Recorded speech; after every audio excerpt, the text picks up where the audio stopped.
Today I'm so happy. Like, oh, Jesus Christ. Let's start.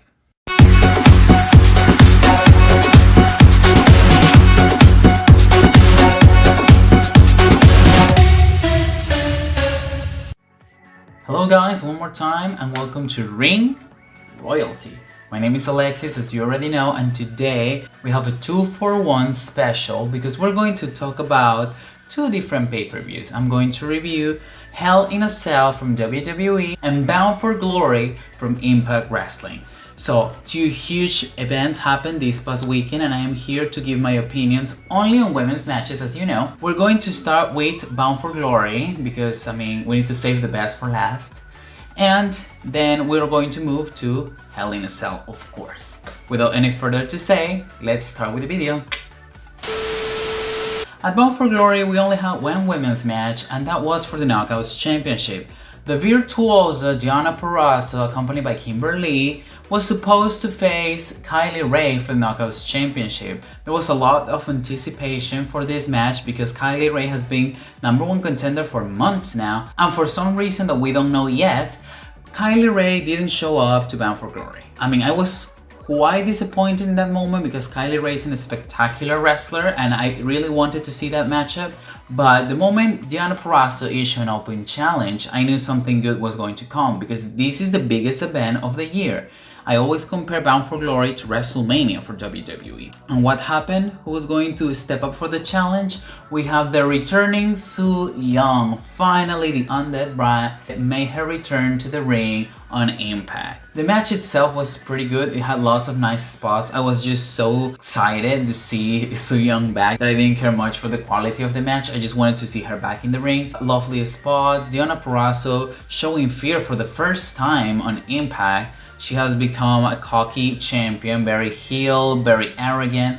She basically didn't care about who was her opposition until Su Yung showed up. As a side note, I wanted to mention how glad I am that Deonna Purrazzo has the chance to showcase everything that she can do now that she's on Impact Wrestling. We all know what happened to her in WWE NXT, but then again, she's the living proof that you don't need a company to be successful, and I am so happy that now she's showing why she's called a virtuosa, and she's one of the most amazing technical wrestlers in the planet today. We had a nice spot with the Arachnorana by Sue.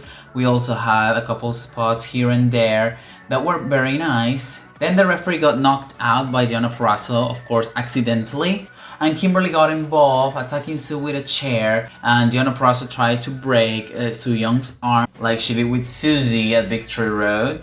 And then out of nowhere, Su Yung spits the miss on Kimberly. For me, the spot that basically was the best out of this match was when Deonna Purrazzo was locking in her Fujiwara armbar, that brutal move. But while Sue was in that hold, she managed to find a way to turn her arm around and lock the mandible claw on Purrazzo. It was a double submission.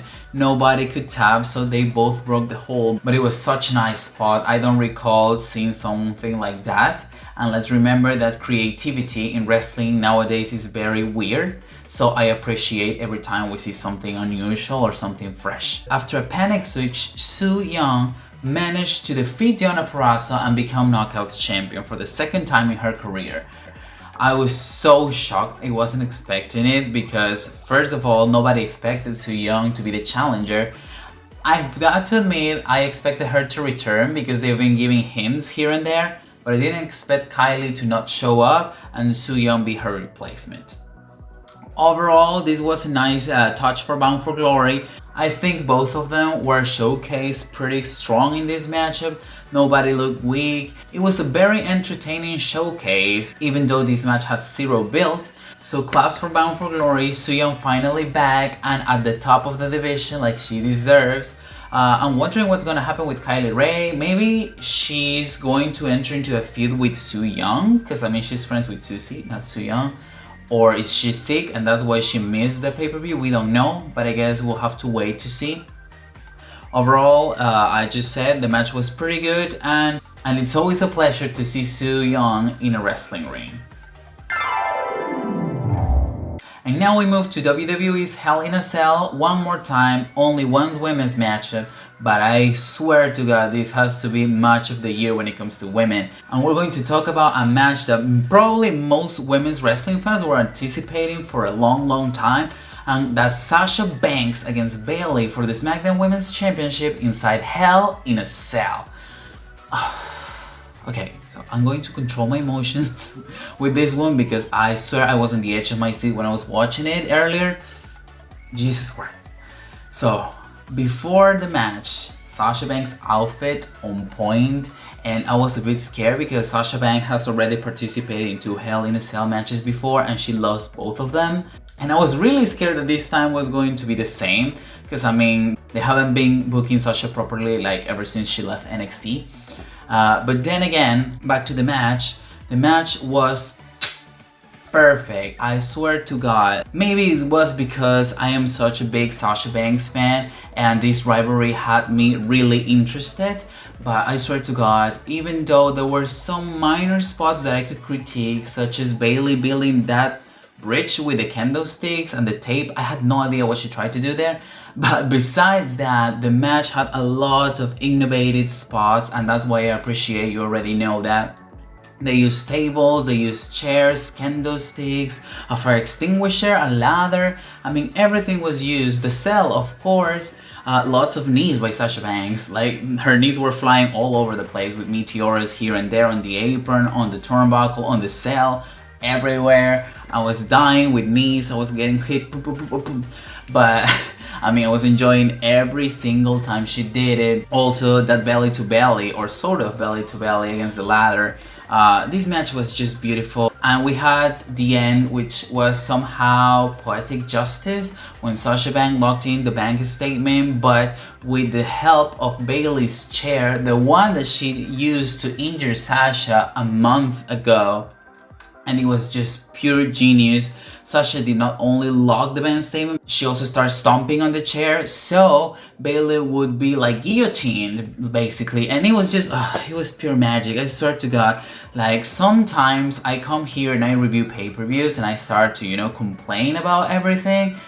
But this time I have nothing to complain about. This was just flawless, this was everything I wanted. Just... I swear to God, I cannot express it with words anymore. And even though I'm not the biggest Bayley fan, I have to give her credit because she looked really good in this match too. I mean, this was not a one-sided thing. I don't think Sasha carried the match at all. Both of them were on top of their games. They gave us an A+ match. And this is something that I consider would be present in the history books of women's wrestling. This was legendary. And, Jesus, I love you, Sasha Banks. Sasha Banks, the brand new SmackDown Women's Champion. Finally, she's a Grand Slam champion. We got what we deserve, the champion we were all chanting and rooting for. I'm just scared that Sasha Banks is going to lose this title on her first defense. I hope and I pray to God that they finish with that ridiculous I cannot defend my title thing. But then again, we have to appreciate what we have now, and we have to love the present. And in the present, Sasha Banks is the queen of SmackDown, the blueprint, the standard, the conversation, and it's everything we ever wanted. Therefore, I consider that Hell in a Cell probably is one of the best pay-per-views when it comes to women of the year. I mean, you will tell me your opinion down in the comments, but this is what I think, and I dare you to try to change my mind, because you would not be able to. Alright, so this was my review for Bound for Glory and Hell in a Cell 2020. I swear this weekend I had lots of fun watching these wrestling events, both of them having positive surprises, great results, and amazing matches. So there's nothing else I could ask for. Once again, thank you for your support. We're growing incredibly fast. I'm sorry I've been struggling a lot with my own life, because life is tough. And I haven't been able to post that fast, but hopefully this video is going to be up on Monday or Tuesday, so the reviews are still fresh. Please don't forget to share all of your opinions in the comments, give it a like and a subscription to my channel so you can motivate me to continue posting. And here's my Instagram. If you want to talk to me about anything, you can do it. I'm always answering. It's a pleasure for me. We'll see you guys next time. Goodbye and stay safe.